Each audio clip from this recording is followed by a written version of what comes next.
Mega heaters භාවිතය ඔබේ නිවසේ සහ වැඩබිමේ ආරක්ෂාව සහතික කරයි. 5, 4, 3, 2, 1.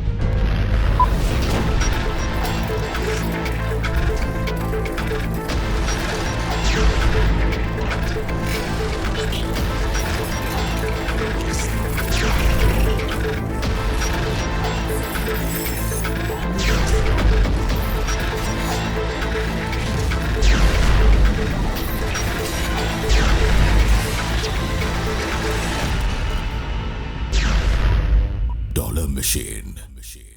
අයිබෝන් සුබ සන්ධ්‍යාවක්. සුපුරුදු පරිදි බ්‍රහස්පතින්දා හැන්දෑවේ අපි ඔබේ නිවසට පැමිණෙනවා. ඔබත් ව්‍යවසායකයෙකු නම් කොහොමද ඒ ව්‍යවසායක මට්ටමේ සිට නිර්මාණාත්මක ව්‍යවසායකු බවට පත්වන්නේ? ඒ සම්බන්ධයෙන් කතා කරන්න අපි සූදානම්. ශ්‍රී ලංකාවේ ස්වභාවික සම්පත් ගැන කතා කරොත් මොකක්ද ඔබට ඉක්මනටම හිතට එන්නේ? මට නම් හිතට එන්නේ මැණික්. ඔව්. අද දවසේදී අපි කතා කරන්න බලාපොරොත්තු වෙන්නේ මැණික් ක්ෂේත්‍රය සහ මැණික් කර්මාන්තය සම්බන්ධයෙන්. මේ සම්බන්ධයෙන් කතා කරනකොට ඇත්තටම කතා කළ යුතු මාතෘකා කිහිපයක් තිබුණත් අපි අද දවසේදී කතා කරන්නේ ව්‍යවසායකයෙකු ලෙස ඔබ කොහොමද මැණික් ක්ෂේත්‍රය නියැලී සිටිනවා නම් වර්තමානයේ වන විට තවදුරටත් ඉදිරියට ගමන් කිරීමේදී ඔබගේ ව්‍යාපාර කටයුතු දියුණු කරගන්නේ කෙසේද? මැණික් ක්ෂේත්‍රය හරහා වඩාත් වැදගත් රටේ ආර්ථිකයට වඩාත් වැදගත් ඩොලර් කොහොමද වැඩි ප්‍රමාණයක් ගෙන්න ගන්නේ? ඒ සම්බන්ධයෙන් කතා කරන ඩොලර් මිෂන් වැඩසටහනේ ආරම්භයයි මේ.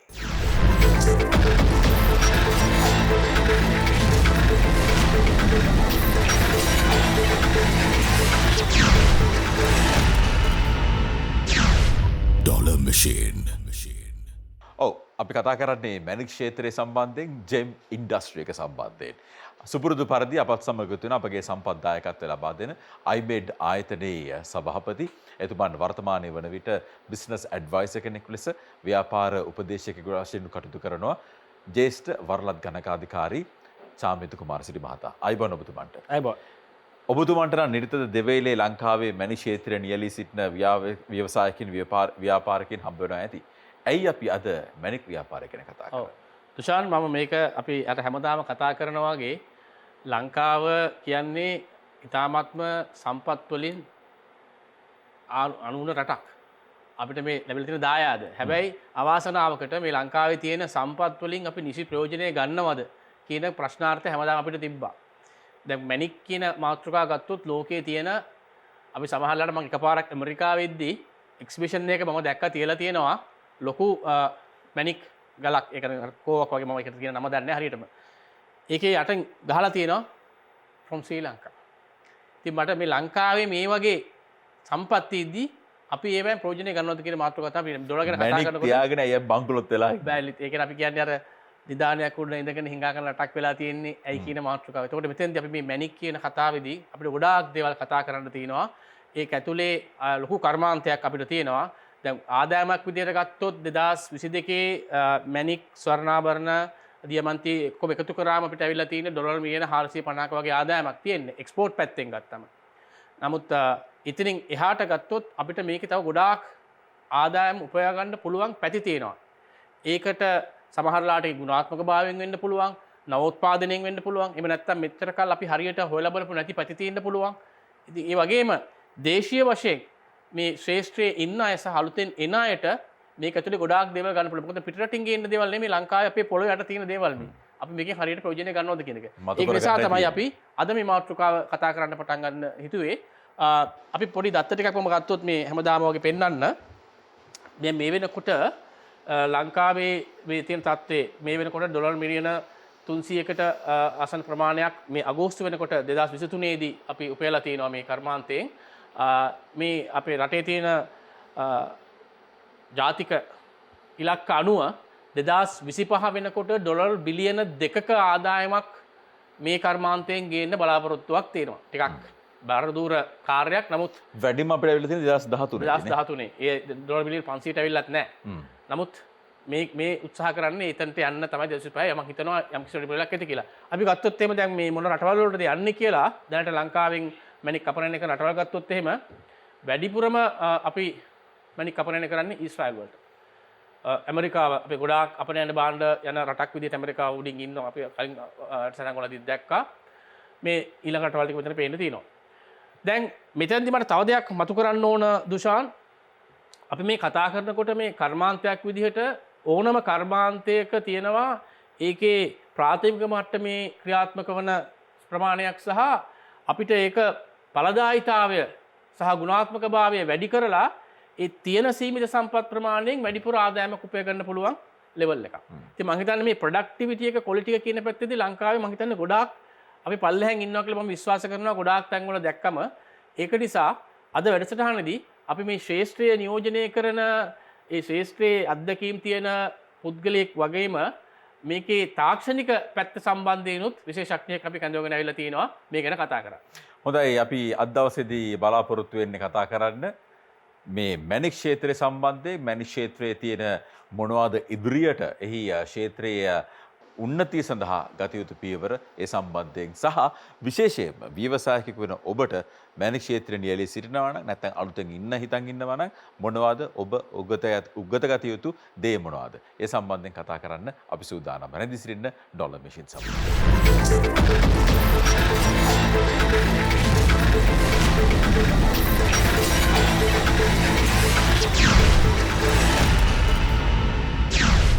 Dollar Machine.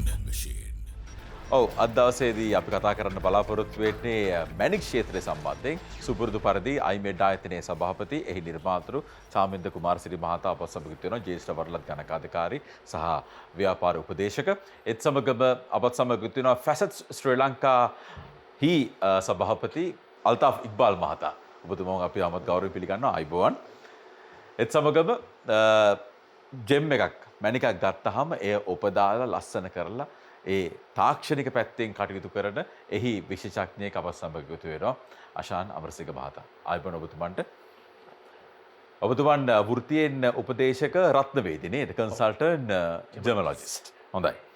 අපි මුලින්ම අල්තාෆ් මහතාගෙන් දැනගන්න කැමතියි. You are representing Sri Lanka Gem and Jewelry Association as well. Yes. So the main organizer of Facets Sri Lanka. Yes. What is your association?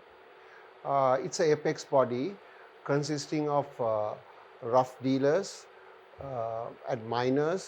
Then we have lapidaries, we have gem exporters and jewelers. So it's an apex body. Why do you call yourself the apex body? What Because- have you done for the industry? Yes, we have been existing for the past 40 years. And we have been in direct consultation with the government in regulating this business and also overlooking How any successful deficits. have you been? So far, of course, we have given a lot of policy papers. Some have been implemented and most have not been implemented. So that's why we are stagnant at 400 million, as you said rightly.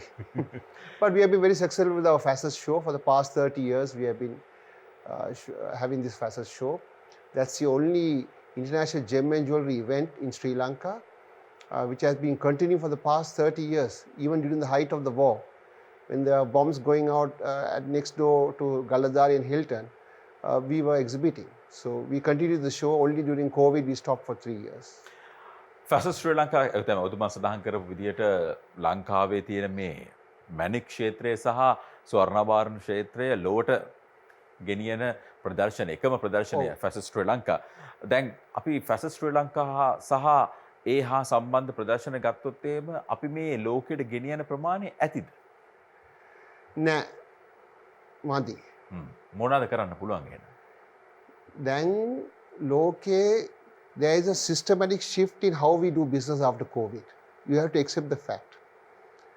Online trading has increased. There is no veil between a seller and a middleman or buyer. So everything is going straight to the markets from the sourcing countries. So we have to expand our horizons. So this time at the Facets, we thought of expanding this story to a greater length to benefit our country. And one of the most important steps we are taking on a trial run, that is, to open up a Facet show for all rough sources of the world to come and exhibit their rough in Sri Lanka. It will be a temporary basis. We are only trying on a trial basis for the 3 days of the show. ඒ කියන්නේ පිට රටවල් වල හොයාගන්න මැණික් වුණත් ලංකාවේ ගෙනල්ලා පෙන්වන්න පුළුවන් මේ ෆැසට්ස් එකේ. ඒ කියන්නේ අපිට රෆ් පිටික ඒගොල්ලෝ ගෙන්නල්ලා අපේ ශ්‍රී ලංකන්ස්ලාට ගන්න පුළුවන්. අපේ ලැපිඩරිස්ලාට ගන්න පුළුවන්. අරගෙන මෙතනම පොලිෂ් කරන්න ඕනේ. කපන්න ඕනේ, පොලිෂ් කරන්න ඕනේ, හීට් කරන්න ඔක්කොම වැලියු ඇඩිෂන් කරන්න ඕනේ ලංකාවේ. Then we get the dollar revenue for our country.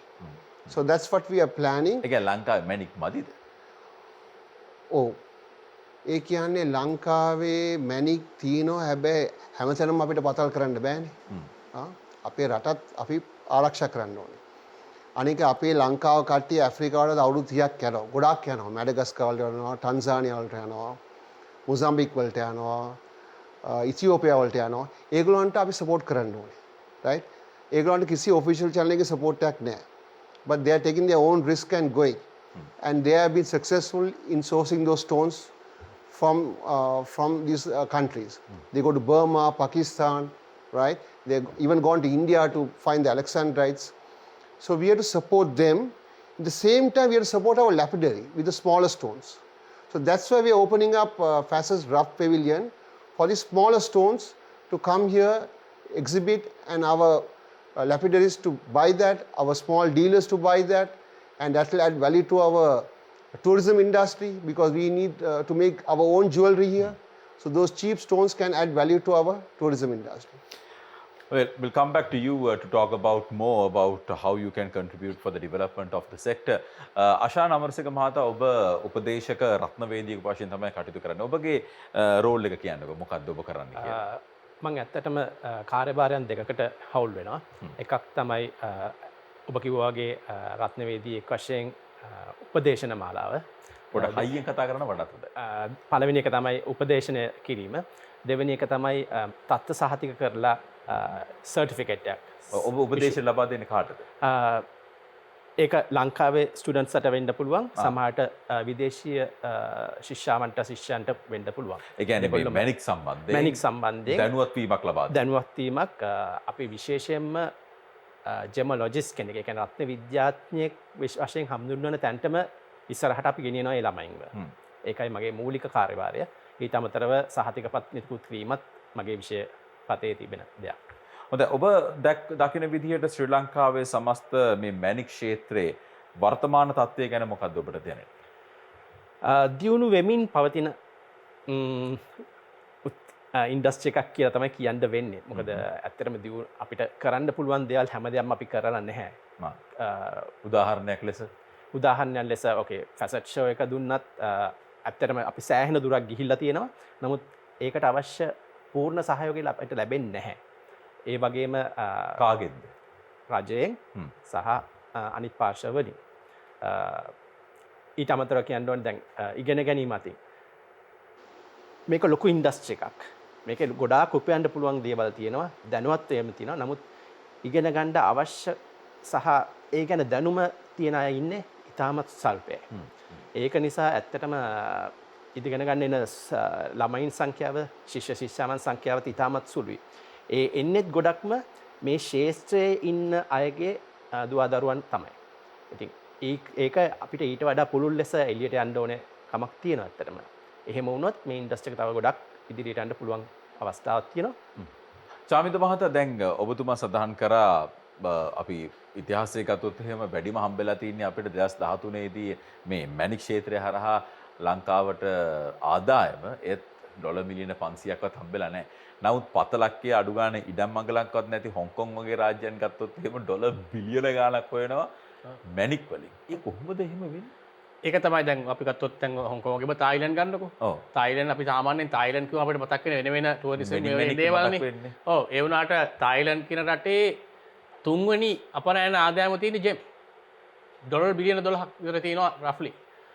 ඒ කියන්නේ අපි ලංකාව කියන එක ලෝකෙම ප්‍රසිද්ධයි මැණික් වලට. ඔව්. හරි. ඒ වුණාට අපේ ආදායම කොතනද තියෙන්නේ? දැන් අපි උදාහරණයක් ගත්තොත් එහෙම බ්‍රිතාන්‍ය රජයට දාලා තියෙන ලංකාවෙම ඔව්, දැන් මම කිව්වේ දැන් ඇමරිකාවේ යන්න UK යන්න කොහේ ගියත් ඒ රටවල් වල ගිහිල්ලා කෞතුකාගාරවල තියෙන්නේ ලංකාවේ ජෙම්. දැන් ගොඩාක් තැන්වල ගත්තාම එතකොට එහෙම වෙලා ඇයි අපිට මේ වටිනාකම හම්බුනේ නැත්තේ කියන ප්‍රශ්නේ ඉන්නේ දුෂාන්. ඒ කියන්නේ ආයි අපි එන්නේ අපි පහුගිය කාල සීමා පුරා කතා කරපුව මේ අපේ ස්ට්‍රැටජික් view එක අපි මේ දේවල් දිහා උපාය මාර්ගිකව බලන විදිහ සහ අපේ ප්‍රමුඛතාවයන් පෙළ ගැස්වන විදිහ. දැන් මම තව එකක් කියන්නම් දුෂාන් මම දන්නේ ඔබතුමාලා නිවැරදි කරන්න මම වැරදි නම් මම දැන් මේ වැඩසටහනට එන්න කලින් මේ සම්බන්ධයෙන් ටිකක් අධ්‍යයනය කරා. ලංකාවේ ගත්ත මම දකින තව ප්‍රශ්නයක් තමයි ලංකාවේ මේ ජෙම් ඉන්ඩස්ට්‍රි එක highly scattered. ඒ කියන්නේ මේ fragmented තියෙන්නේ. ඇසෝසියේෂන් ම තියෙනවා 25ක් 30ක්. රාජ්‍ය මෙතුමාලා වගේ ප්‍රමුඛ පෙළයකට ඇරෙන්න රත්නපුරයට එකක් තියෙනවා. ඊට පස්සේ ගියාම බේරුවල තව ඒක බේරුවල කීපයක්ම තියෙනවා. කොහොමම ගිහිල්ලා මේ ඊළඟට මේ ඇසෝසියේෂන්ස් තියෙනවා ගවර්න්මන්ට් එකේ තියෙන ඒවා වුණත් මම දන්නේ නැහැ මම පුළුවන් තරම් උත්සාහ කරා මේ තියෙන ඔතොරිටි එකෙන් ඒ ඉන්ෆර්මේෂන් ගන්න ඔතොරිටි එකෙන් රිප්‍රසන්ටේෂන් එකක් ගන්න මේ වැඩසටහනට. නමුත් අපිට සමහර තැන්වලදී අපිට පේනවා මේ ඒ තැන්වලින් ඒ අපි උපායමාර්ගිකව ගිහිල්ලා අපිට ඇවිල්ලා මාධ්‍යයට ඇවිල්ලා ඉලක්කම් කතා කරනවා අපිට පේනවා. උපායමාර්ග ගැන කතා කරනවා පේනවා. නමුත් ක්‍රියාත්මක වීමේදී මට පේනවා මේවා හරියට ඒක යනවද කියන ක්වෙස්චන් මාක් එක තියෙනවා. ඇත්තටම අපි කොච්චර කතා කරත් මම දන්නේ මේක ෆෝමලි මට කියන්න පුළුවන්ද කියලා. නමුත් මට මේ එහෙම් මෙහෙන් අපි සාමාන්‍ය මේ මාතෘකාව කතා කරනකොට ඇහිච්ච කතා තියෙනවා. ලංකාව හරියට අපේ තියෙන මැනික් වලින් ප්‍රයෝජනයක් ගන්නවා නම් ලංකාවේ තියෙන ණය ටික ඔක්කොම ගෙවන්න පුළුවන් කියලා. ඒ කියන්නේ හරියට මේ ජෙම්ස් ටික ඒ નિયમિત වටිනාකම අරගෙන මේ ක්‍රියාවලිය හරියට කරලා මේ රටේ අලුතෙන් හාරන්න ඕනෙත් නැහැලු. දැන් මේ මතුවෙලා තියෙන ඒවා වුණත් සමහරලාට හරියට කරනවා නම් ඒ ප්‍රයෝජන ගන්න මම දන්නේ මම නිවැරදිද කියන එක මම මේ සාමාන්‍ය කතාවට කියනවා. ඒ වගේ අපිට ඒ වැලිඩේෂන් එකක් එතන තියෙනවා. වටිනාකමක් තියෙනවද? ඒ කියන්නේ වර්තමාන is a little bit over the top on that. I had to මම දන්නේ මම කිව්වේ ඒක මම මේ hearsay. No, but කියන එක මේ manic stress strain ලංකාවේ මුළු ණයම ගෙවන්න බැරි වෙයි. හැබැයි we can improve. There is a lot of space to improve. That is there. We have the capabilities, we have the expertise. We are one of the best cutters in the world. We are the best burners. Why not improve? අන්න එතනට තමයි මම එන්න හැදුවේ Dushan. Policy decisions. Policy decisions. ඒක මොකද්ද දැන් මොන ප්‍රතිපත්තිය නිසාද ඔබතුමන්ලා මේ හිර වෙලා ඉන්නේ? One most important thing is ease of business. 1972 NM Perra මේ NGJ එක establish කරනකොට being a hardcore communist, Dr. NM Perra, he foresaw that. He had a far sight vision. He told this industry, if you regulate more, it will go underground or it will migrate. So see the policies what are adopted in Thailand. See the policies what are adopted in Hong Kong, in Dubai. Then the answer is there. So what is holding whoever is implementing these policies in like following the same? In the sense like Dubai වල හරි Hong Kong වල හරි Thailand වල තියෙන මේ policy එක වගේ හරි එහා ආසන්නෙන් යන policy එකක් ලංකාවේ කරන්න බැරි ඇයි? Regulation, unnecessary උමනාවක් නැති නිසා. Oh, unnecessary red tape. Unnecessary red tape. I'll tell you a simple example. A simple example. Now we want to have an extra safe at the airport. Because when we go for shows, even 3 days back we came after a show, the safe at customs is not enough because there are so many parcels coming. Some of the parcels are kept on the floor outside the safe. Not that I'm blaming any blame on the custom, they are doing a wonderful job. To install this safe, which we are going to pay money, we are told we will invest for the safe, extra safe, because you need extra space. It's not only gemstones are bonded there. There are other goods people, foreigners bring in, some expensive things, some dollars they bond there. So we told we'll give them extra safe. Even that we cannot implement. There are so many roadblocks. Sometimes at the moment, yesterday's meeting, we heard that the union is a little bit hesitant on this regard. So there's a small hitch there. Customs is agreeing, but the customs union, there's a small issue. So see, things like these are simple things, simple procedures. You know, in Thailand, in your office, when a buyer comes and buys a stone, within 2 hours, you don't need to go anywhere. The FedEx comes, DHL comes, picks up your parcel and ships it. But here it's not the story. Here we have to go to the NGJ, there's the regulations, you know, all that is there. So of course NGJ is very helpful now. They are changing the format. I hope they do it in the future, and they are also supported the facet show last year and this year in a big way. So we are working with them, and I hope things will improve, at least now. හොඳයි, having that hope, we're going to go for a break now. අපි සූදානම් හිටිය විරාමයකට යන විරාමයෙන් අනතුරු අපි කතා කරනවා කොහොමද මේ මැනික් ක්ෂේත්‍රයෙන් ඉදිරියට යන්නේ? මැනික් ක්ෂේත්‍රය ගොඩ ගන්නේ කොහොමද? අපි ඒ ගැන කතා කරනවා. රැඳී සිටින ඩොලර් මැෂින් සමග.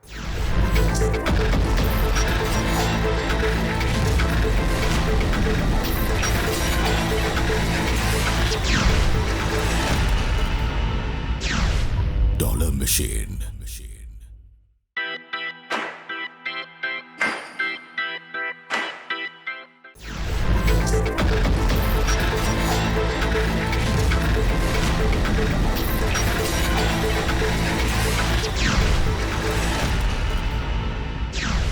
Dollar Machine.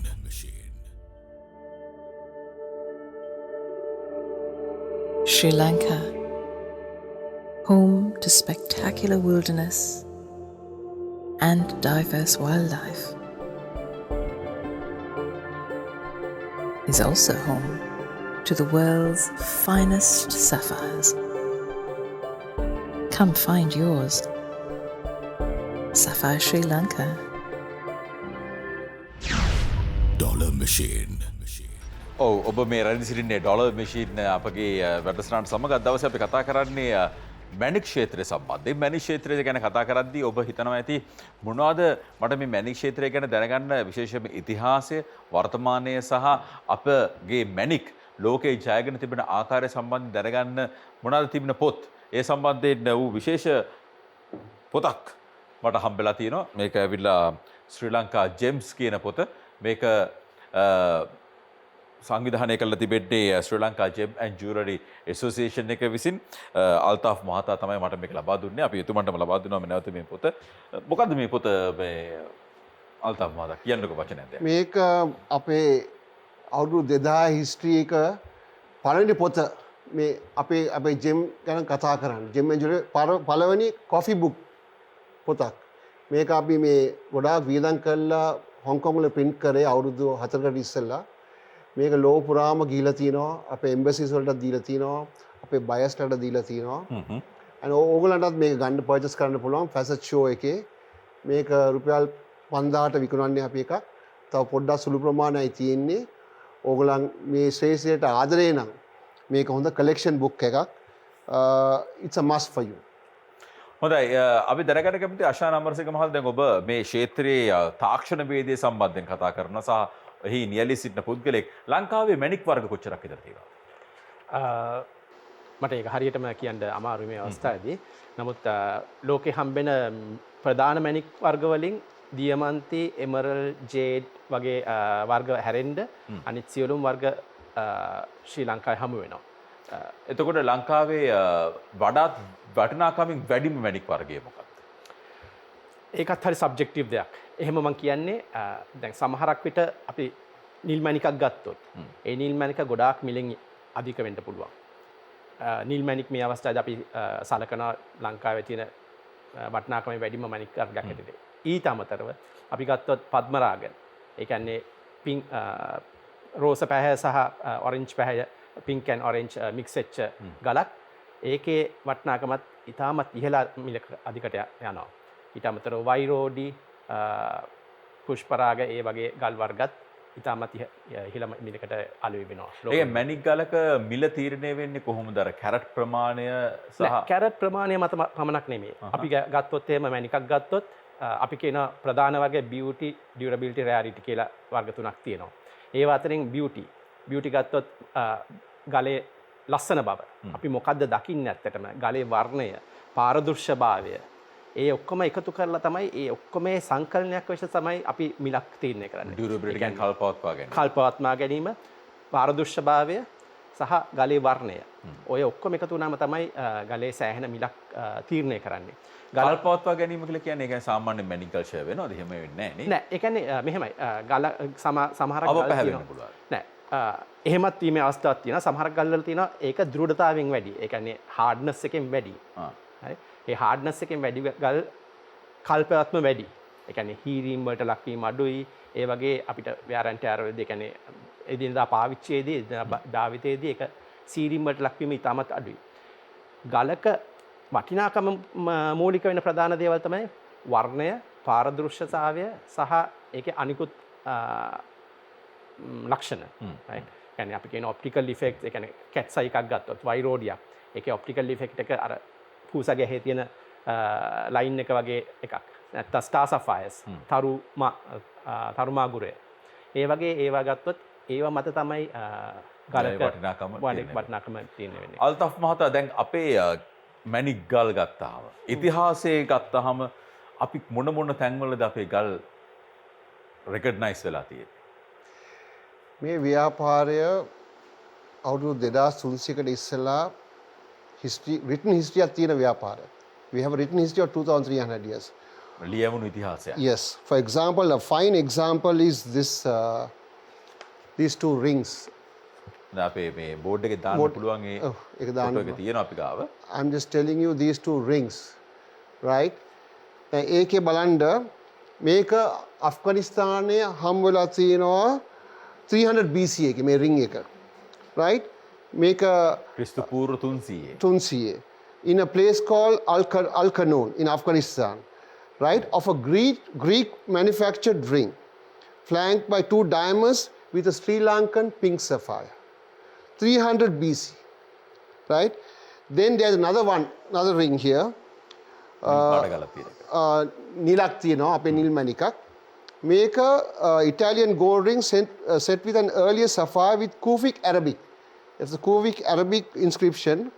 The inscription states, "For love you were made, and for love I wear you." So that means the fiancé has given to his wife or to his girlfriend with this inscription, right? And this was 14th century. The ring is from the late 14th century, while the sapphire is from the 10th century. So this is. So when we talk about world trade, Sri Lanka has been in world trade 2,300 years before. And then how will this stone go to Greece and manufactured by a Greek jeweler and end up in Afghanistan? And when you talk about taglines, Tiffany came with diamonds are forever in the 1960s. Our sapphire tagline is 14th century years old with this beautiful inscription of love. So this is our history, and we have our famous stones in Washington museums, in the British museums, in the Russian jewelry. Tsar's jewelry is there. Ming dynasty in China has used our sapphires. A lot of Arab kings, and the famous is Lady Diana. Of course, you know that famous ring. Now Kate Middleton is wearing it. That's a wonderful ambassador to our stones, because every time she wears that ring. That's the closest thing after, I think, Prince William is the ring. She always wears that.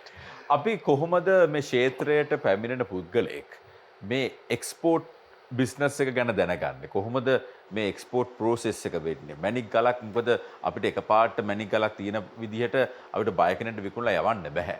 ඒකේ යම්කිසි ක්‍රමවේදයක් තියෙනවා. There's a process involved. මොකක්ද මේ process එක? For a beginner ඉස්සෙල්ලා you should be passionate about this business. මම සිංහලෙන් අර වචනේ ඉන්නේ. You should love this business, because this business is part and parcel of a culture, like the tea. But tea is not so old as our industry. It's quite very old, 2,300 years history. So first you have to be passionate about it. The second thing is it's a unique product we have got in the world, the Sri Lankan gemstone. අපිට මාවේනික වූ. Oh yeah, and we have been the oldest source in the world. මොකක්ද export process එක?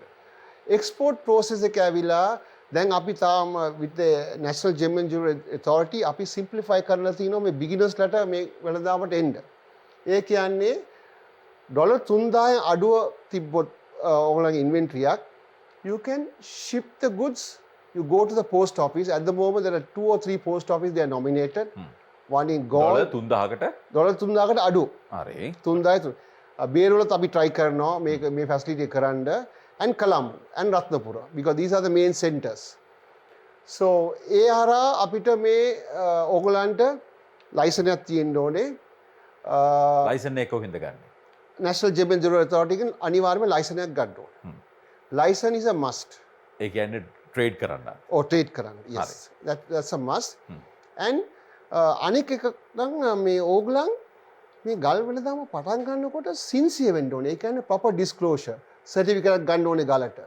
right? කොහෙන්ද ඒ certificate එක? Certificate අපේ labs හොඳ labs තියෙනවා දැන් අපේ කොළඹ labs තියෙනවා, බේරුවල labs තියෙනවා, ගාල්ල වල labs තියෙනවා. පිළිගත් labs. ඔව් දැන් අපේ කට්ටිය හොඳයි labs වලින්. හොඳයි මේ කොළඹත් තියෙනවා, රත්නපුරත් තියෙනවා. හොඳ සර්ටිෆිකේට් එකක් ගන්න ගලට. ඒ කියන්නේ ගල ඇවිල්ලා හොඳ ගලක්ද? ඒ කියන්නේ මේක authentic stone එකක්ද කියන එක දැනගන්න. Oh, because that gives confidence on the product, right? And there's a full disclosure. ඊට පස්සේ මේ ගල ඕගලන්ට බයගෙන ඉන්නවා නම් ඕගලන් ඩොලර් එක officially මේ බැංකුවට ගෙන්නන්න ඕනේ. අපි try කරනවා PayPal එක ලංකාවට ගෙන්න ගන්න. තාමත් අමාරුයි PayPal එක ගන්න. PayPal එක ගත්තා නම් හරි ලේසි මේක. ඉතින් ඔයා එක්කෙනෙක් අනුරාධපුරේ ඉන්නවා නම් නැත්නම් ජැෆ්නා වල ඉන්නවා නම් ඕගලන්ට ගල් වෙළඳාම කරන්න පුළුවන්. හරි ලේසි. හැබැයි මේ procedures එක follow කරන්න ඕනේ. ඒ කියන්නේ මුලින්ම බය ඩිපොසිට් කරන්න ඕනේ සල්ලි. ඔව් සල්ලි ඩිපොසිට් ඒක පෙන්වන්න ඕනේ. හරි. ඒක පෙන්නලා ඒ කරලා by post you can directly ship it. You don't need to come to NGGA. You can directly ship it and the customer, if they want to see the stone, they'll open. Otherwise it will be shipped straight to the destination. But the value has to be below $3,000. නෑ ඒතර මොකක්ද ඒකේ තියෙන insurance මොකක් හරි එකක් තියෙනවද? ඔය ඒකට පොඩි ඉන්ෂුරන්ස් එකක් තියෙනවා. ඒක පොඩි charge එකක් තමයි ගෙවන්න ඕනේ. වැඩි charge එකක් නෙවෙයි ඒකට. රුපියල් වැඩි වුණා රුපියල් 500ක් 1000කින් ඇතුලේ වියදම උනන්න කරන්න දරා ගන්න පුළුවන්. ඒතර කවුද ඒකෙන් ගල කියන්නේ අපි පෝස්ට් ඔෆිස් එකට බාර දුන්නාම තැපර කාර්යාලයට බාර දුන්නාම ඒ ගල එහෙම යනවා. EMS එකෙන් යන්න පුළුවන්. FedEx එකෙන් පොඩක් ගාණ වැඩි. EMS එකෙන් පොඩක් ගාණ අඩුයි. ඒකෙන් ඔයගලන්ට යවන්න පුළුවන්. ඒ ඔක්කොම තොරතුරු National Gem and Jewelry Authority එකට ගියාම ඒගොල්ලෝ ඔක්කොම ඒක explain කරනවා. And also ඒගොල්ලෝ seminars, they are conducting seminars on this now. They are done in Ratnapura, they are done in Beruwala and Colombo. So I think they are proactive on this, and I hope that this this system what the SLGJ proposed initially will be successful and will have newcomers to this trade, and they'll add more value to our dollar revenue.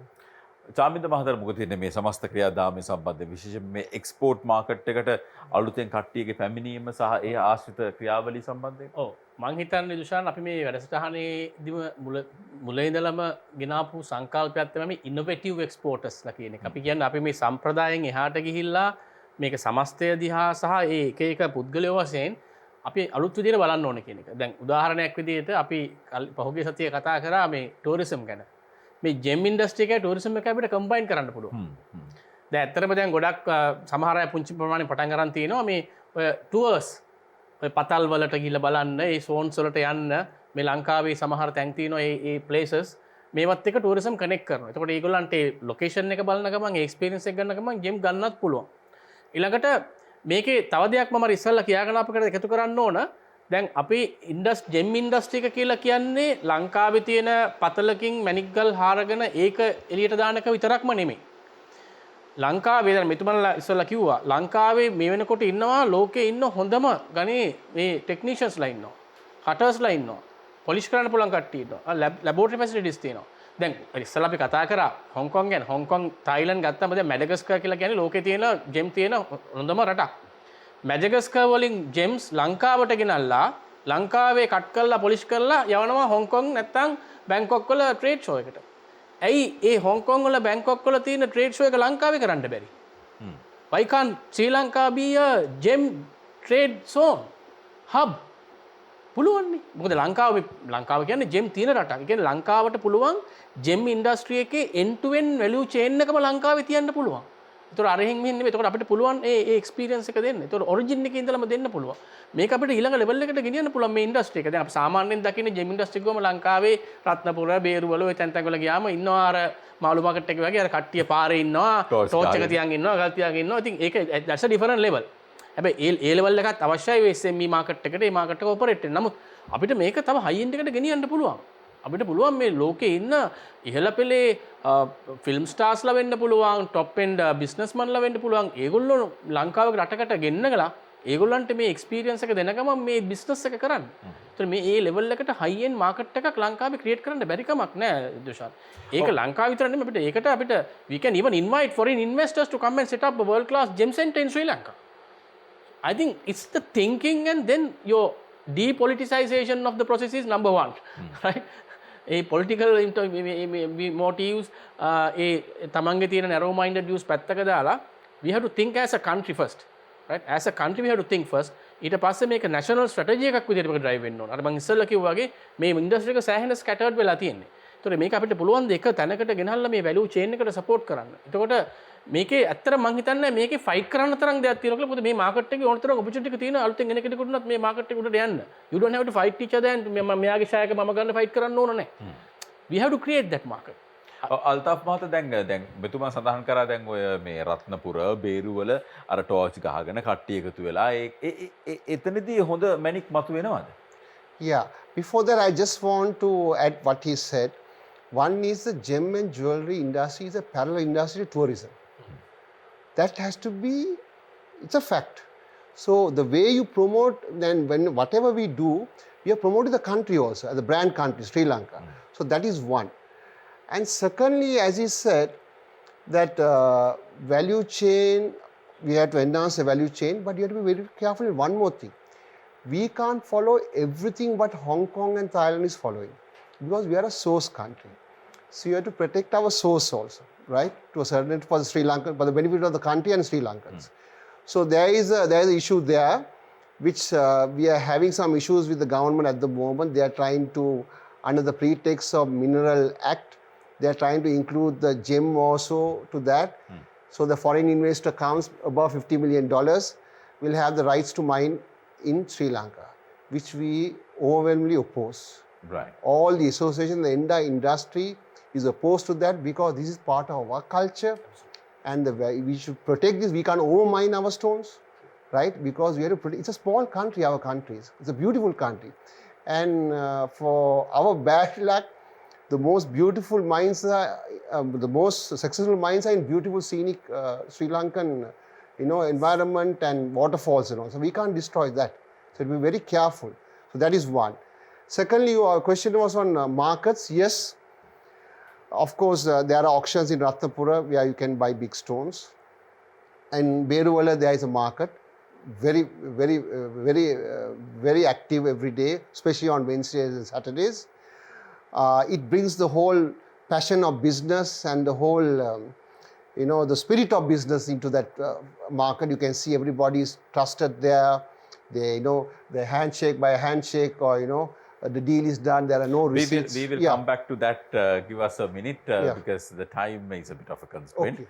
අපි යනවා කෙටි විරාමයකට. කෙටි විරාමයට යන්න කලින් මතක් කරනවා ඔබට විශේෂයෙන්ම මේ වැඩසටහන සහ පසුගිය වැඩසටහන් සියල්ල සමග ඔබට පුළුවන් අපත් සමග එකතු වෙන්න. විශේෂයෙන් අපේ YouTube නාලිකාව ඔස්සේ Dollar Machine LK තමයි අපගේ YouTube නාලිකාව. subscribe කරන්න.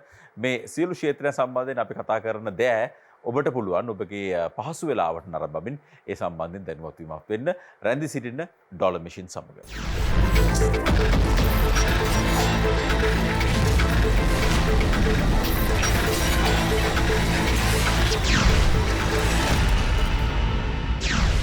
Dollar Machine. මෙගා හීටර්ස් භාවිතය ඔබේ නිවසේ සහ වැඩබිමේ ආරක්ෂාව සහතික කරයි.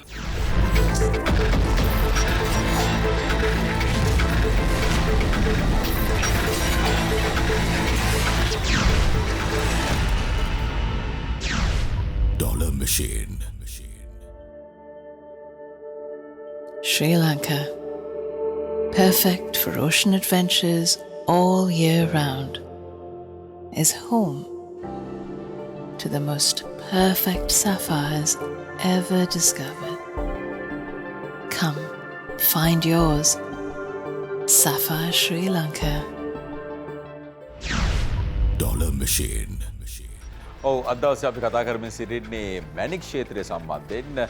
අපි අල්තාෆ් මහතා සමග තමයි කතා කරමින් සිටි විශේෂයෙන්ම ඔය රත්නපුර බේරුවල වගේ ප්‍රදේශවල අර ටෝච් තියාගෙන ඒ සුළු හා මධ්‍ය පරිමාණ ව්‍යවසායකින් මේ ක්ෂේත්‍රය ලබා දෙන දායකත්වය ඔබ ගිහිල්ලා තියෙනද ඒ මාකට්ස් වලට? ඔව්. කොහොමද? ඒ කියන්නේ එන්වයරන්මන්ට් එක කොහොමද? ඒ එන්වයරන්මන්ට් එක ඩිෆරන්ට්. ඒ කියන්නේ එතන ඔක්කොම කට්ටිය අඳුරනවා එකිනෙක එක්කෙනාට. right? trustworthiness තියෙනවා. there is තව රටක ගියා නම් මේ ලක්ෂ ගණන් මැණික් මේ පාරේ කවුරුත් වෙලදාම කරන්නේ නැහැ. හැබැයි ලංකාවේ ඒක කෙරෙනවා. ඇයි අවුරුදු ඒ කියන්නේ එතන සාමාන්‍ය කොච්චර වටිනාකමක මැණික් වෙලදාම් වෙනවද සමහර දවස්වලට? Sometimes you're talking in terms of 100 million to even 300 million rupees. It happens. Or more. I never know. ඔක්කොම කියන්නේ නැහනේ. ඔව්. ඒ නිසා especially then දෙමුවත්ත ගියාම නැත්නම් නිවිතිගල ගියාම rough markets අපේ දෙමුවත්ත කටන් පොලිස් තියෙන්නේ නිවිතිගල ගියාම එතන තියෙන rough market එකක් අපේ අමගහ යට තව rough market එකක් තියෙනවා. වෙලාවත් difference. උදේ නිවිතිගල ගියාම උදේ 6ට යන්න ඕනේ අපි. right අඹගහයට 10 මාර වෙනකොට තියෙනවා.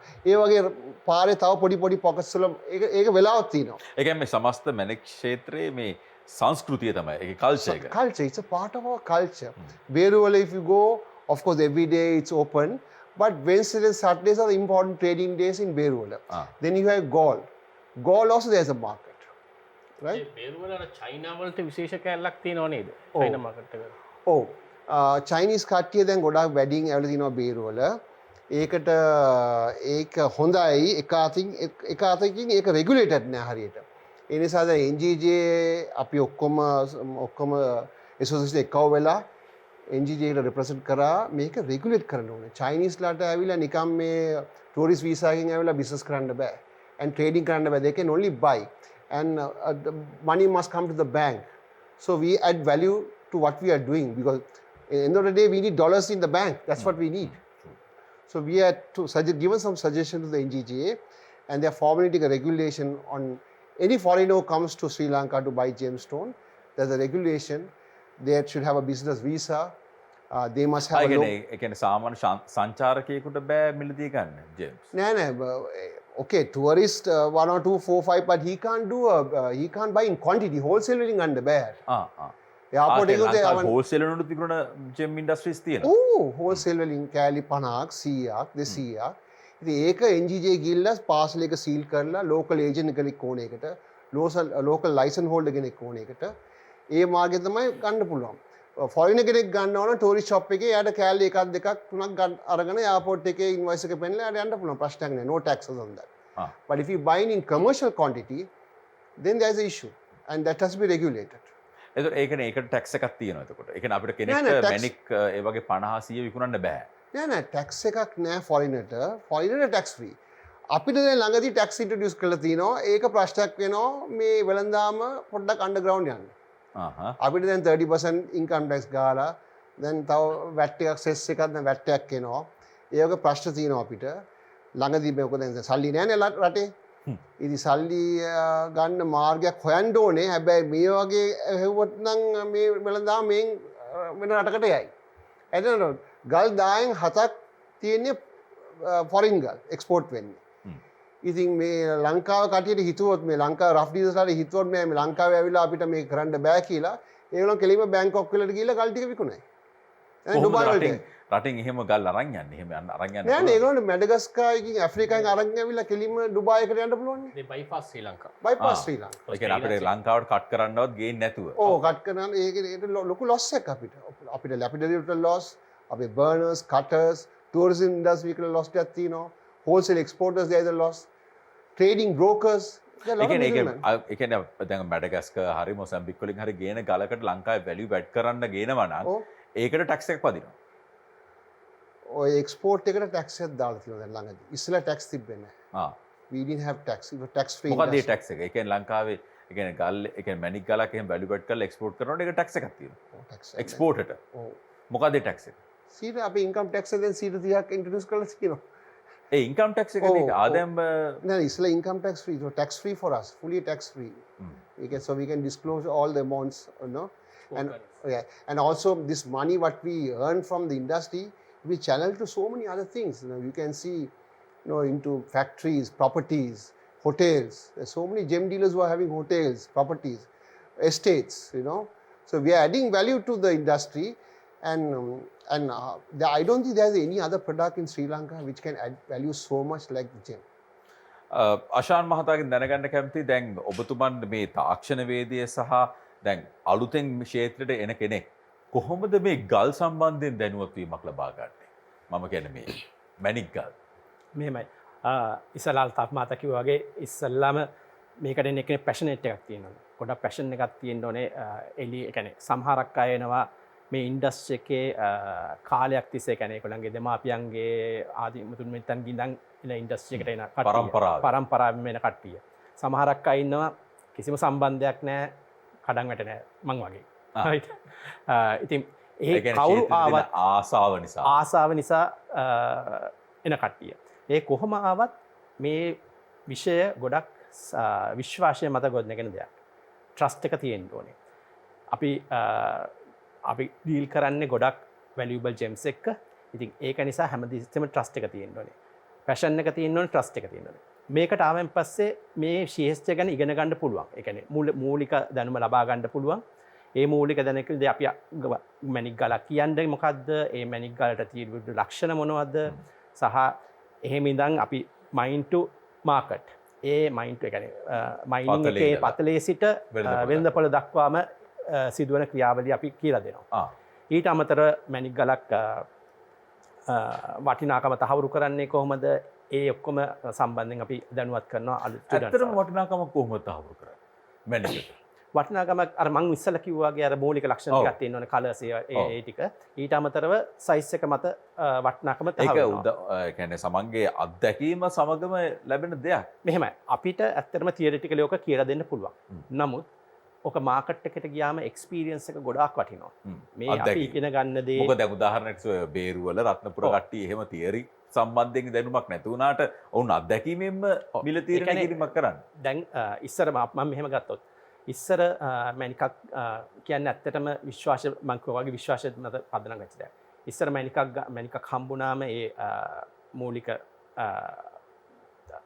මිලදී ගන්න පුද්ගලයා ළඟට ගෙන එනවා. එයා ගන්නවා, එයා සමහරට කෙලින්ම එක්ස්පෝර්ට් කරනවා. හරි එයා කාට හරි විකුණනවා. එතනින් එහාට දෙයක් නැහැ. හැබැයි දැන් තත්ත්වය වෙනස්. අලුත් සින්තටික්ස් එනවා. ඒ කියන්නේ ආදේශක එනවා, කෘතිම මැණික් වර්ග මාකට් එකට එනවා. ඉතින් ඒවා ගැන හැම දෙයක් ගැනම දැනුවත් වෙන්න ඕනේ. ඉස්සර වගේ නෙමෙයි. දැන් මේක ගොඩක් කම්ප්ලිකේටඩ් වෙලා තියෙන්නේ. ඉතින් ඒ දැනුම තමයි අපි ලබා දෙන්න උත්සාහ කරන්නේ හැමතිස්සෙම එක්කෙනෙක්ට. ඉතින් ඒ දැනුම අරගෙන ගිහිල්ලා මාකට් එකට ගිහිල්ලා මාකට් එකේ ගල් හැසිරෙන්නේ කොහොමද? ගලක දැන් අද යන මිල තීරණය වෙන්නේ කොහොමද? සහ දැන් මොනවාද වැඩිම ඉල්ලුමක් තියෙන මේ කාලේ ඒ ඔක්කොම මත මිල තීරණය වෙනවා. ඉතින් ඒක නිසා මාකට් එකට ගිහිල්ලා ඇත්තටම ගල් අත ගාලා බලලා පෙරදිලා අපි කියනවා පෙරදෙනවා කියලා. පෙරදිලා පොඩි ගලක ඉඳන් මාකට් එකට මිල ගහලා ඒකෙන් තමයි ඇත්තටම සත්‍ය දැනුම ලබා ගන්න පුළුවන් එතනදී.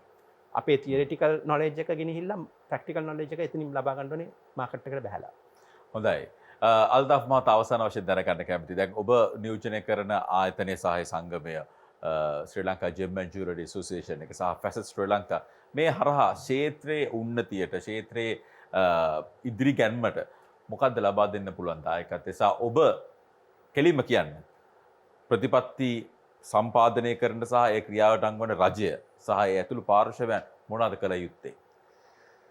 ඉස්සෙල්ලාම රජය දැනගන්න ඕනේ මේ ෆැසට්ස් ජෙම් ෂෝ කියන්නේ it's a national treasure actually. 30 years we have worked hard to brought to a certain standard. There are so many exporters who are born through facets. They were SMEs and they have become big exporters because of facets. So first is you have to identify Facets Sri Lanka as a national show. It's a national event. A government should support and the parallel agencies like the Central Bank, especially the Tourism Board. I'm very much a little bit disappointed. Last year, no support from them. Even this year, I'm trying my best. But coincidentally, I met two of them when I was coming in. So I spoke to them and they given me an appointment. Let's see if we can meet and if we can build up a partnership with the Tourist Board, it will be great. We have a SME pavilion by the National Gem and Jewelry Authority. So any SME can apply for that and he'll be given a booth, a showcase free of charge by the National Gem and Jewelry Authority. Please come to the Facet show. See, we have got novel pavilions this year. We have got a sustainable pavilion where we talk about the sustainability of this industry. It's the first time in the world in a gem show we have a sustainable pavilion. It talks about the whole history of mine to market of the Sri Lankan gem and jewelry industry. Then we have a masterpiece pavilion where the biggest sapphires will be on display. That all of you all can come and see that. Then we have a lab pavilion where the labs are there. We have a premier jewelry pavilion. We have a premier gemstone pavilion. And we have a SME pavilion for all the small timers. So it will be at the Cinnamon Grand from the 6th to the 8th. It's a Saturday, Sunday, Monday of January. All of you all must come and enjoy this culture and these beautiful stones we have in Sri Lanka, which are 450 to 500 million years old. Every stone you touch, it's 450 million to 500 million years old. So that's our history, that's our passion, හොඳයි. and hope you will enjoy the whole glamour of this show. අවසාන වශයෙන් චාමින්ද මහතා අපිට කියන්න වචනයක් මේ ක්ෂේත්‍රයේ උන්නතියට. එතන්දි මං හිතන්නේ දුෂාන් දැන් මේ මහත්තුරු කතා කරා වගේ මෙතනදි රජයට ලොකු වගකීමක් තියෙනවා. දැන් අපි දන්නවා අපි ඉන්නේ ෆයිනෑන්ෂල් ක්‍රයිසිස් එකක තමයි. හැබැයි මේ වෙලාවේ දුෂාන්ගෙන් මම බද්දක් ගන්නවා නම් දුෂාන් 100ක් ආදායම ගන්නකොට මම ඒකෙන් 20ක් අරගෙන ගිය අවුරුද්දේ මේ අවුරුද්දේ මම තව එක 40ට වැඩි කරන එක නෙමෙයි කරන්න ඕන. මම ඔයාට උදව් කරන්න ඕන ඔයාගේ 100 200 කරන්න. ඔයාගේ 100 200 කරාම මම 110ක් ගත්තොත් මගේ ගාන ඩබල් වෙනවා. අන්න එතනට තමයි මේ රටේ ප්‍රතිපත්තියක් විදිහට මම හිතන්නේ අපි යන්න ඕන. නැත්නම් ඉන්න කෙනා හුරගෙන කන එක නෙමෙයි.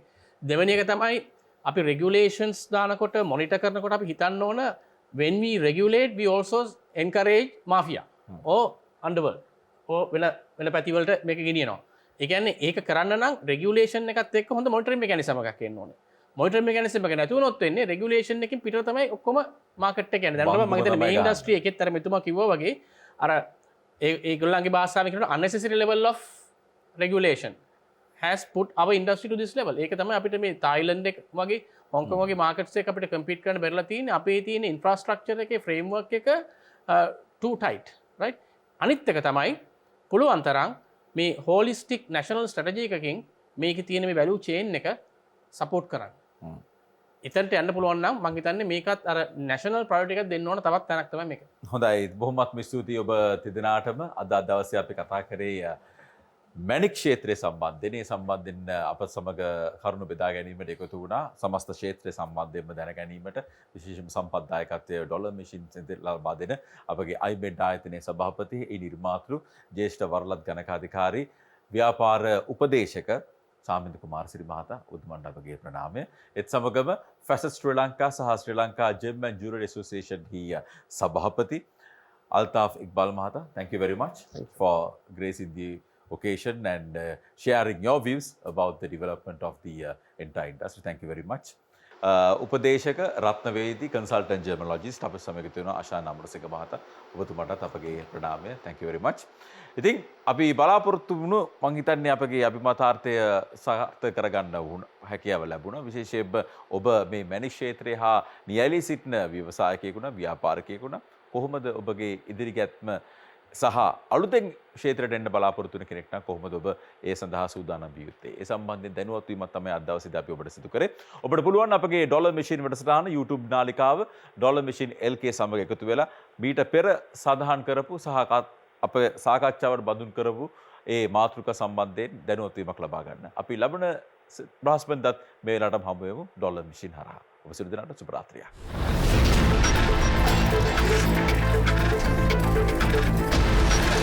Dollar Machine.